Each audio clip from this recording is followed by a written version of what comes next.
Que se passerait-il si tu faisais 100 pompes par jour? Nous aimerions tous être en bonne santé, garder la forme et nous sentir à l'aise dans notre corps. Certains d'entre nous se sentent plus concernés par l'exercice physique que d'autres, mais ce n'est pas grave. Tu ne trouveras aucun message culpabilisant ici, mais juste de l'encouragement. Si tu fais partie de ceux qui aimeraient raffermir et tonifier leur corps, tu t'es probablement déjà demandé quelle est la meilleure façon d'organiser tes séances d'entraînement. Quelles sont les zones à travailler? Combien de mouvements faut-il faire et quel régime adopter pour avoir les meilleurs résultats? Tu t'es peut-être même demandé « et si je faisais 100 pompes par jour ?» Eh bien, ne te pose plus de questions car nous allons répondre à tes interrogations une bonne fois pour toutes. Mais avant d'en arriver là, nous te rappelons que tu peux t'abonner à notre chaîne et activer les notifications. Nous publions fréquemment de nouvelles vidéos très variées et nous ne voudrions pas que tu rates les prochaines. La première chose que tu dois savoir avant de planifier un entraînement, c'est comment fonctionne ton corps et comment les différents exercices l'affectent. Le corps humain développe sa force selon deux méthodes, l'adaptation neuromusculaire et l'hypertrophie musculaire. L'adaptation neuromusculaire se produit à mesure que ton corps s'habitue à l'entraînement. Chaque mouvement devient de plus en plus facile car ton cerveau améliore sa façon de stimuler les neurones et les fibres musculaires. L'hypertrophie, sans hypertrophie, est le moment où les cellules musculaires qui ont été stimulées deviennent plus grosses, ce qui fait que le muscle concerné se développe également. La seule manière de développer cette adaptation neuromusculaire et cette hypertrophie est de te mettre au travail et de suivre un entraînement. La manière dont tu réalises tes exercices est plus importante que tu ne le penses. Tu dois faire tes mouvements correctement afin que l'adaptation neuromusculaire et l'hypertrophie puissent avoir lieu. Des exercices de musculation efficaces comprennent l'application d'une tension physique à ton corps, ainsi que des moments de pause afin de te reposer et permettre à ton corps de récupérer. La phase de repos est primordiale afin que ton corps puisse se remettre du stress physique qu'il vient de subir, et la récupération permet à tes muscles de prendre le temps de se développer et donc de devenir plus puissants. L'adaptation neuromusculaire se produit habituellement de 2 à 8 semaines suivant le début d'un entraînement régulier. L'hypertrophie se produit après que le cerveau ait permis au corps de s'habituer aux nouveaux mouvements. Les pompes constituent un exercice de renforcement musculaire du haut du corps, ce qui consiste principalement à travailler les pectoraux, les triceps et les deltoïdes antérieurs. Des pompes bien faites maintiennent le corps contracté tout au long du mouvement, de telle sorte que les abdominaux sont également stimulés durant la séance d'entraînement. Faire 100 pompes chaque jour est un exercice assez intimidant pour beaucoup de personnes, donc tu peux augmenter progressivement ton objectif avant de tenter cet exploit. Si tu mènes une vie essentiellement sédentaire, le simple fait d'en faire un peu chaque jour t'aidera certainement à y arriver. Tu peux commencer par faire 5 pompes par jour pendant une semaine, afin de familiariser ton corps avec ce mouvement. Assure-toi que tes mains soient légèrement plus écartées que la largeur de tes épaules, et que tes pieds soient à peu près alignés à la largeur de tes hanches. Baisse-toi jusqu'à ce que ta poitrine touche quasiment le sol, puis remonte la poitrine. Une fois que tu feras ces 5 pompes sans problème, passe à 10 et continue jusqu'à ce que tu puisses en faire 100 facilement. Tu verras une amélioration constante à mesure que tu feras plus de pompes. Cependant, si ton objectif est d'arriver à faire 100 pompes chaque jour, tu cesseras de voir l'évolution une fois que ton corps sera habitué au stress physique qu'il subit. Il se peut que ces 100 pompes qui te semblaient si difficiles deviennent ensuite trop faciles à réaliser et tu ne te sentiras plus évoluer. Ta condition physique se stabilisera si tu cesses d'augmenter la stimulation de tes muscles. Donc, lorsque tu te sentiras à l'aise avec les 100 pompes faisant partie de ton programme d'entraînement, change ton objectif.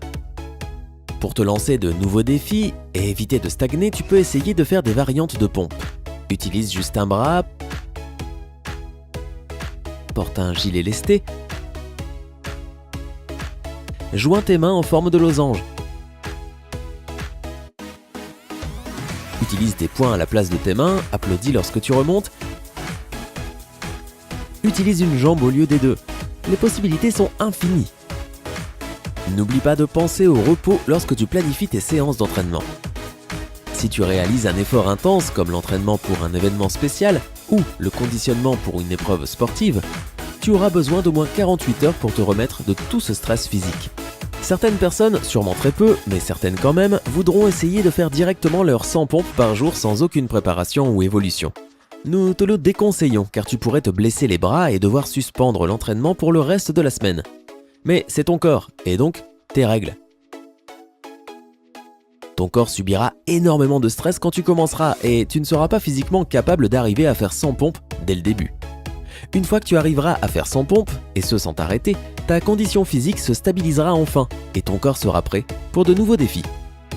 Bien que les pompes soient l'élément de base de nombreux programmes d'entraînement, elles ne devraient pas représenter le seul exercice de ton programme.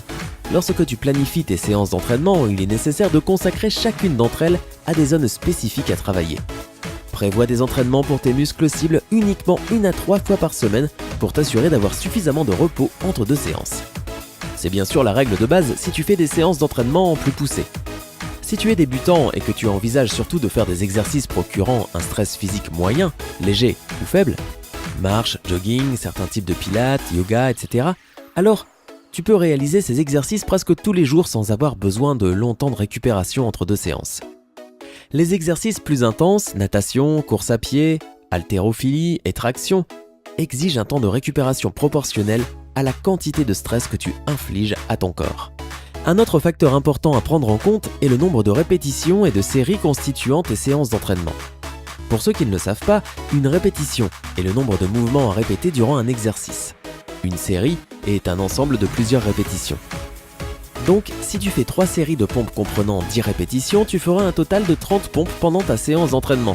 Il est préférable de maintenir une fourchette de répétitions comprise entre 5 et 12, car tu obtiendras ainsi de meilleurs résultats. 3 à 5 séries représentent un exercice assez raisonnable pour t'assurer un bon entraînement de base. Mais tu peux aussi faire moins de séries comprenant plus de répétitions, ou plus de séries comprenant moins de répétitions. 3 séries de 10 à 12 répétitions donneront à peu près les mêmes résultats que 5 séries de 5 à 6 répétitions.